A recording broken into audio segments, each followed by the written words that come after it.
ഇന്ന് പണിയെടുത്ത് ചത്തല്ലേ? മഴ പെയ്താ അറിയാലോ, മൊത്തം കരിയിലേക്ക് വീണ് അങ്ങനെ അഴുകി അഴുക്കായി കിടക്കുമായിരിക്കും.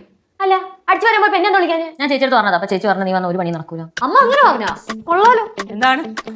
എന്നെ കൊണ്ടൊന്നും പോയി ഇവിടെ ഓരോരുത്തരെ താങ്ങി തൂങ്ങിയും കൊഞ്ചിച്ചൊക്കെ നിൽക്കെ. ഞാൻ കുഴിപ്പുറത്ത് പോകും. ആണോ? എന്തുവാണ്? അടുത്ത വെള്ളിയാഴ്ച പോയാലോ ഇങ്ങനെ ആലോചിക്കുവായിരുന്നു. നാളെ ചോദിക്കാൻ നല്ല ദിവസമല്ലേ, നാളെ പോയിക്കൂടെ? അപ്പൊ ഓ മനസ്സിലായി. അപ്പൊ പുതിയ നാത്തൂനെ കിട്ടിയപ്പോ നമ്മളൊന്നും വേണ്ട അല്ലേ? കേക്കണം അമ്മായി, എന്റെ പെറ്റമ്മ ആയതുകൊണ്ട് പറയുമല്ല. ആദ്യം നമ്മളെ അങ്ങോട്ട് സ്നേഹിക്കും, സ്നേഹിച്ച് കൊല്ലും. എന്നിട്ട് നമ്മൾ പോലും അറിയാതെ നമ്മളിങ്ങനെ തൂക്കിയെടുത്ത് അഴുക്ക് ചാലിലേക്ക് ഒറ്റയേറ. എന്തല്ലേ ഇപ്പൊ പറഞ്ഞത്? എന്ത് ഉള്ളവരല്ലേ പറഞ്ഞു? നിനക്കൊക്കെ എന്തിനാ പറയണത്? നമ്മള് പറഞ്ഞിട്ട് കാര്യമൊന്നുമില്ലല്ലോ. നമ്മൾ എന്തൊക്കെ ചെയ്താലും കൊടക്കമ്പത്തി വെച്ച് വെള്ളം ഒഴിക്കണ പോലെയാണല്ലോ.